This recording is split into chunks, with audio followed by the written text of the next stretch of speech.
Okay, so we have learned how to model parts using Inventor. We have learned how to place those parts onto drawings and annotate them. We've learned how to put them together to make an assembly. And the final type of Inventor file we are going to learn to do is a presentation. So presentations are basically a way of taking an assembly. So I've got the exercise 6.1 here that I did in the last video. This is from the textbook, this valve. I've got everything constrained together. I've got the, what is this, the union. I've got, let's expand out this subassembly here. I guess I'll have to double click on that to see what the part names are. Here I've got the seat. I've got the two spheres inside. The body I made clear so I could see what was going on in the inside. Now you don't really have to do this, but I like to be able to see those two spheres on the inside. And let's return out of that subassembly to the main assembly here. I created the connector. I've got it connected with these screws. And then the RAM, because the valve, the way it's supposed to function, is to move, I don't want to constrain it in such a way that it's completely fixed. I want it to still be able to slide in and out. So I've got this assembly, but perhaps I would like to document this, to put it into a drawing and number all of the parts and have a nice assembly drawing. The way I can do that is with a presentation. And so I'm going to go, let's minimize this, go back to this home screen and select presentation.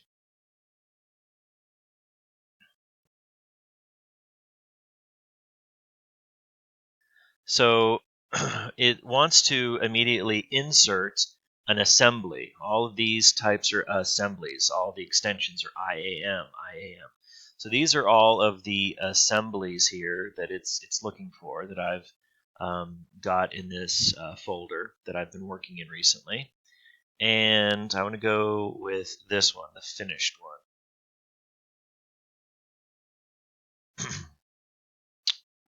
So this snapshot view I tend not to use, so I'll just kind of close out of that, maximize this.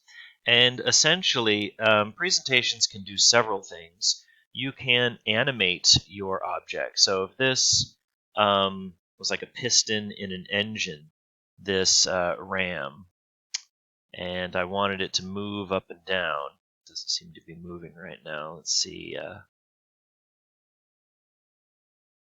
Let's see why that is. Let me investigate here for a sec. Well, I played around, and I just don't think I'm going to be able to click and drag on these parts to move them in this presentation environment.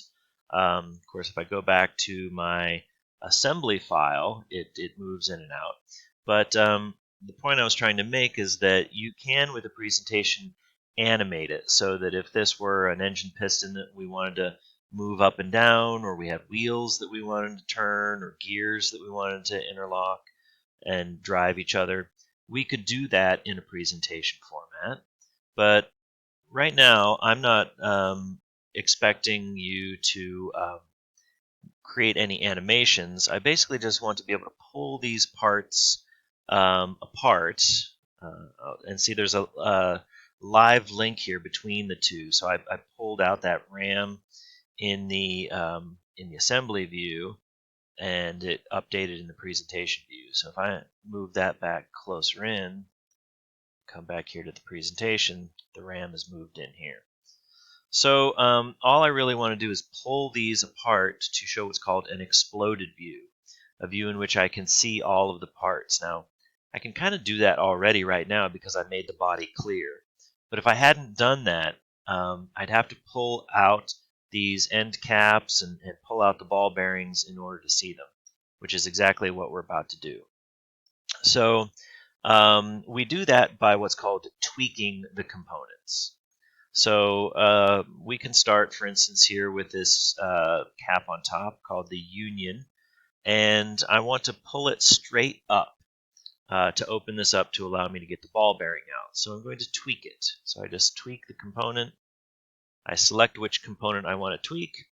Now I've got the option of what axis or plane I want to tweak it in. I want to lift this straight up as if I'm just opening up the cap on a bottle. So I'll select that axis, the Z-axis, and this is really just sort of guess and check here.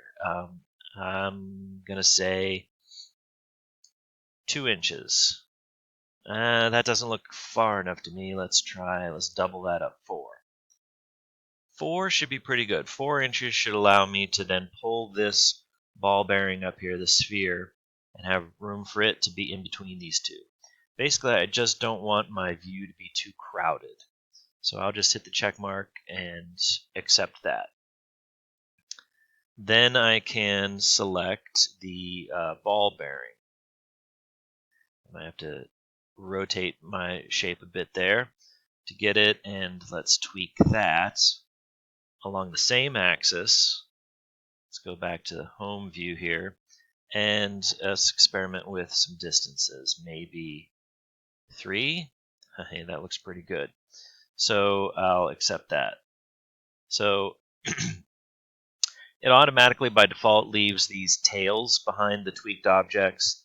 It's really a matter of personal preference whether you want to keep them or get rid of them. I'm just leaving them there for now. So I'll select this next one. I'll tweak this bottom one, go in this direction. So yeah, this trail right here, if I wanted to delete trails, I could do that, but I'm just going to leave them there for now. And let's see, the arrow is pointing up. I want to pull it down, so let's try -4. That looks good.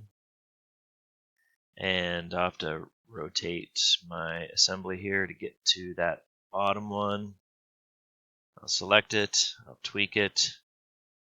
That's unfortunate. It's giving me the option of these kind of weird angles here. So let's see. I really want that to go in the y-axis. So can I? Let's see. Let me investigate here a moment.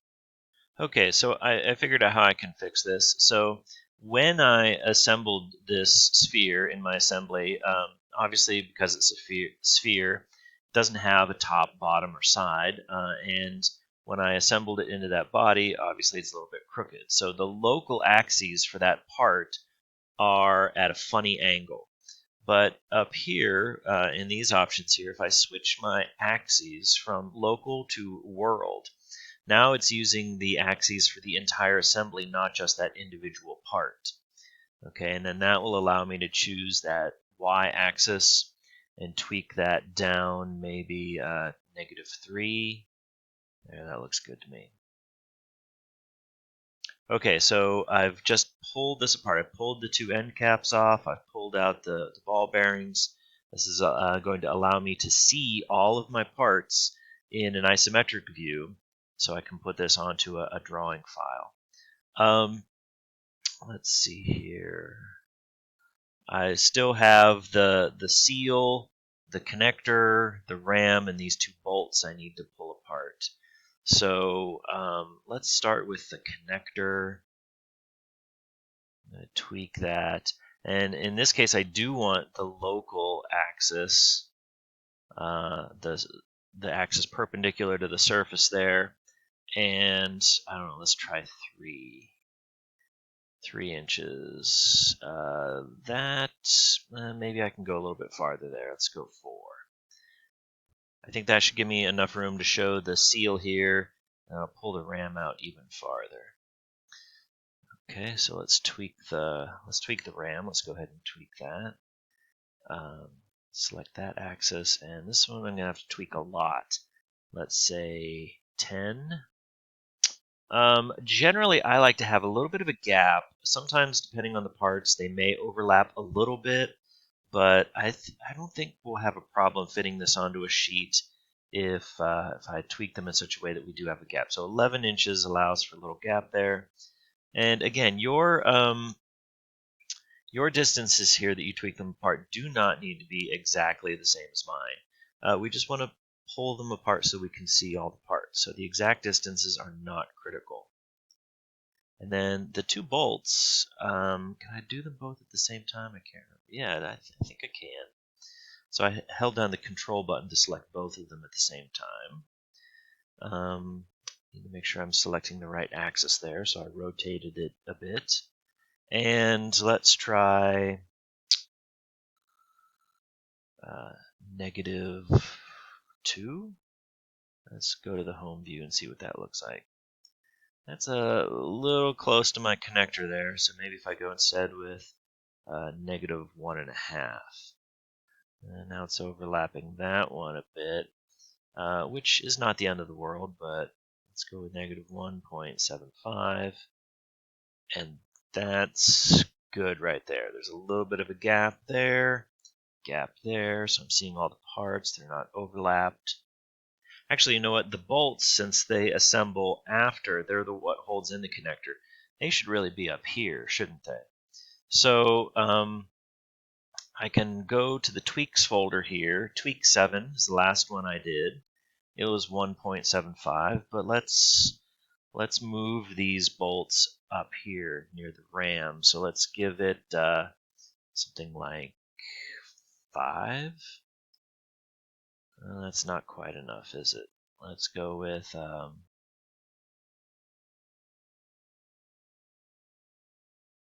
7. There, that looks good. All right, and then let's get the seal out. Let's tweak the seal. Select the axis. -2. Okay, so here's it doesn't look like I'm going to be able to fit that in there without a gap unless I move everything else over here. So for instance, the RAM, which tweak was that? That was tweak 6. So maybe I increase all of these by 2 more inches. So let's bump that up to 13. Let's bump this up to 9. And let's bump this one, the connector. That was, looks like tweak 5. Let's bump that up to 6. And that's probably a little too much of a gap here, so I'm just going to play around with this a little bit and try to get it the way I like. Alright, so I played around a little bit and I found that if I just back those off an inch, so I changed the connector tweak from 6 to 5. Let's make this go to 8. And the RAM, which I think was the, no, which one was the RAM? There we go, that one. I'll make that 12. All right, so now all of my parts are tweaked. They're all pulled apart. I can see them all, and these trails kind of indicate how it goes together. This is kind of like an assembly view that you might get in a set of directions on how to assemble something. So I'm going to stop right there. Well, let's save this. Let's save it, and I can just give it the same name as my assembly. It has the extension IPN. And when we get this message, it's basically anytime you're working with an assembly, do you want to save any of the changes made to the individual parts? So although I didn't edit any of the parts, it's my personal habit to always just say yes to all. Let's just save everything and hit OK.